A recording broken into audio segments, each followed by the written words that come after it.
Terima kasih telah mengklik video ini. Di episode sebelumnya kita membahas Tuhan Yesus memberi makan 5.000 orang dan juga berjalan di atas air dan menenangkan badai. Kali ini kita akan melanjutkan membahas kisah pelayanan Kristus. Tetapi sebelum itu, jangan lupa untuk subscribe channel ini supaya bisa lebih berkembang lagi ke depannya. Langsung saja kita masuk ke dalam kisahnya. Ini dia kisah pelayanan Kristus part 4.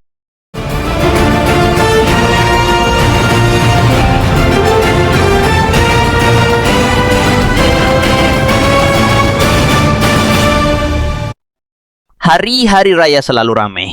Ada banyak orang yang datang dari seluruh negeri dan ada beberapa yang datang dari jauh, yaitu Roma dan Mesir. Mari kita pergi ke kolam. Orang itu sudah sangat lama berada di sini. Maukah engkau sembuh? Tuhan tidak seorang pun mau menolong aku. Bangunlah, angkatlah tilammu dan berjalanlah. Kalau aku bisa berdiri, pasti itu mujizat.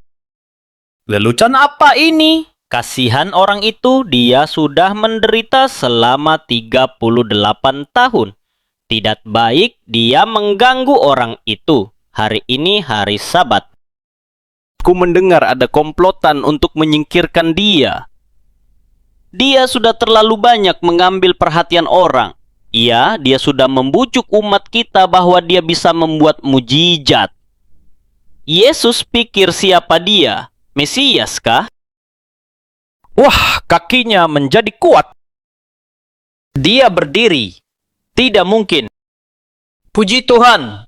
Sudah bertahun-tahun aku tidak bisa berdiri. Yesus adalah Mesias. Hari ini, hari Sabat. Kamu tidak boleh menyembuhkan pada hari Sabat. Menurut hukum Musa, kita harus beristirahat pada hari Sabat. Siapa di antara kamu yang keledai atau lembumu terperosok ke dalam lubang pada hari Sabat, tidak segera menariknya keluar? Bapakku bekerja sampai sekarang, maka aku pun bekerja. Pekerjaan yang telah berikan Bapa kepadaku untuk diselesaikan, itulah pekerjaan yang kulakukan. Dia menyebut Tuhan sebagai Bapanya. Dia menyamakan dirinya dengan Tuhan. Tangkap dia. Dia harus dirajam. Bunuh dia. Kalian mau membunuh seseorang karena dia menyembuhkan seseorang pada hari Sabat?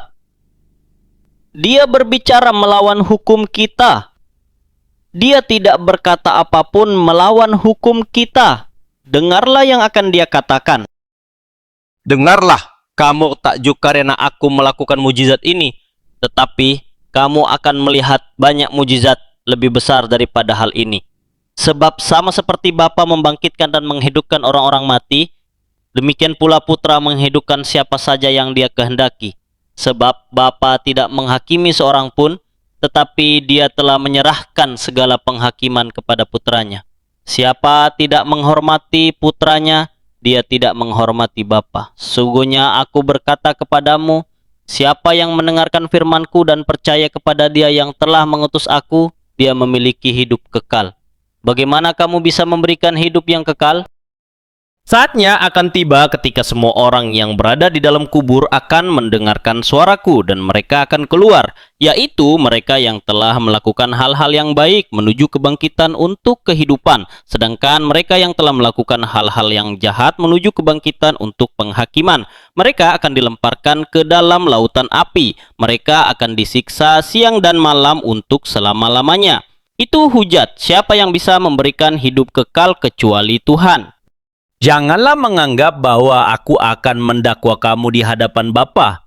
Ada yang mendakwa kamu, yaitu Musa, yang kepadanya kamu telah berharap. Sebab kalau kamu percaya kepada Musa, maka kamu percaya kepadaku, karena dia yang telah menulis tentang aku. Kamu tidak percaya kepadaku, walaupun kedatanganku dinubuatkan Yohanes.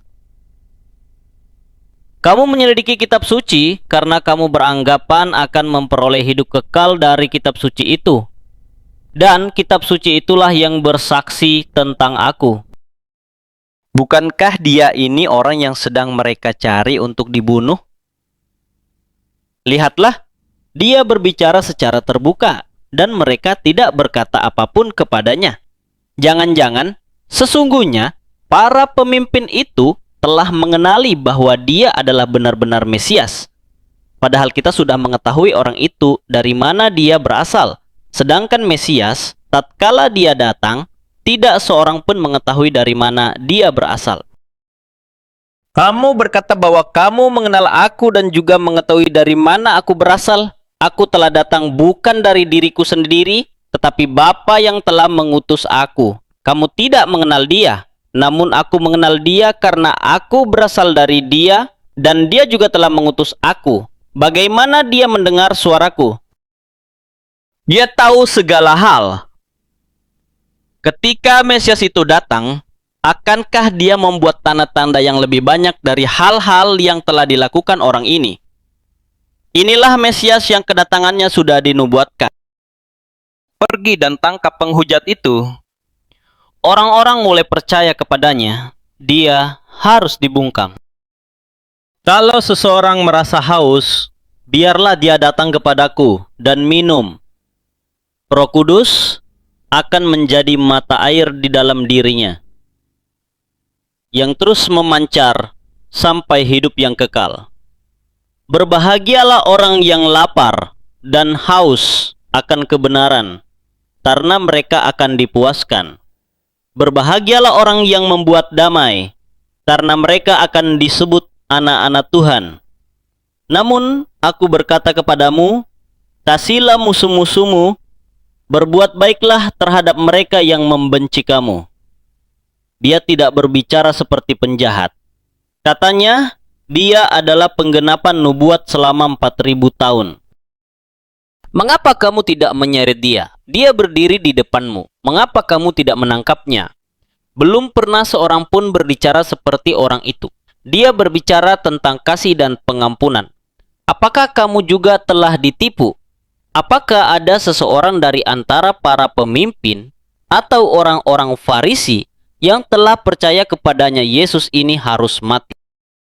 Nikodemus, orang yang datang kepada Yesus pada malam hari, angkat bicara. Apakah Taurat kita menghakimi seseorang sebelum mendengarkan orang itu dan mengetahui apa yang dia lakukan? Apakah engkau juga pengikut Yesus, orang Galilea itu? Kitab suci menjelaskan dari Galilea belum pernah ada seorang nabi. Mesias harus datang dari Betlehem dan haruslah keturunan Daud. Dia menipu rakyat dengan kebohongannya. Tampaknya dia punya jawaban untuk segalanya. Mari kita mengutus salah satu ahli Taurat yang hebat, agar kita bisa menjerat perkataannya untuk menyerahkannya kepada penguasa, yaitu gubernur.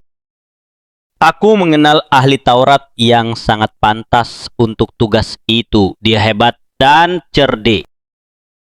Seorang ahli Taurat datang untuk menantang Yesus. Guru, apa yang harus kuperbuat untuk bisa mewarisi hidup yang kekal? Apa yang telah tertulis di dalam Taurat? Apa yang kamu ketahui?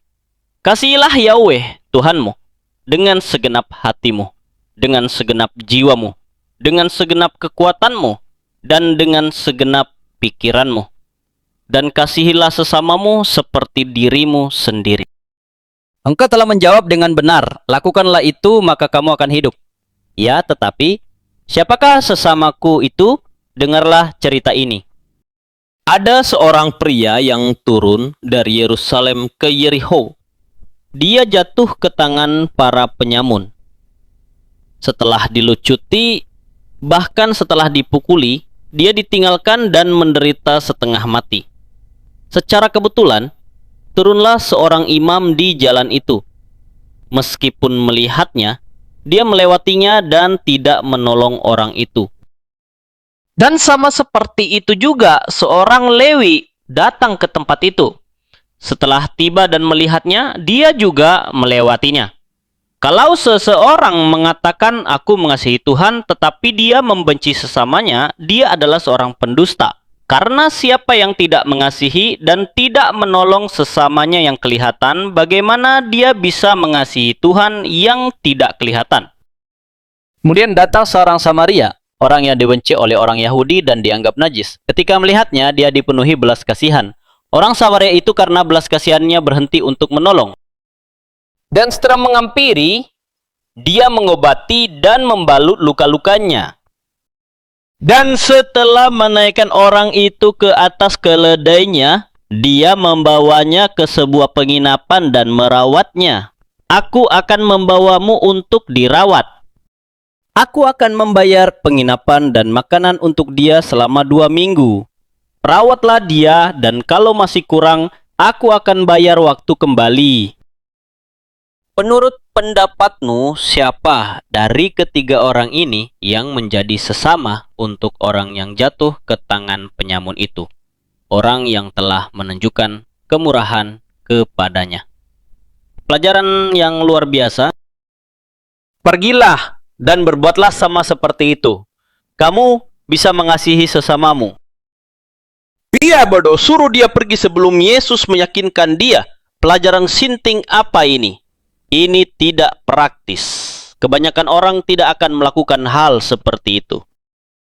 Kamu sudah mendengar, kasihilah sesamamu dan bencilah musuhmu. Namun aku berkata kepadamu, kasihilah musuh-musuhmu, berkatilah mereka yang mengutuk kamu, perlakukanlah dengan baik mereka yang membenci kamu, dan berdoalah untuk mereka yang melecehkan kamu dan menganiaya kamu, supaya kamu menjadi anak-anak Bapamu yang di surga. Begitulah kisah awal pelayanan Kristus. Bagaimana menurut kalian? Jika kalian suka dengan konten-konten seperti ini, jangan lupa untuk like, komen, dan subscribe channel ini supaya bisa lebih berkembang lagi ke depannya. Dan nyalakan loncengnya agar kalian tidak ketinggalan video terbaru dari kami. Terima kasih telah menonton sampai habis. Sampai jumpa di episode selanjutnya.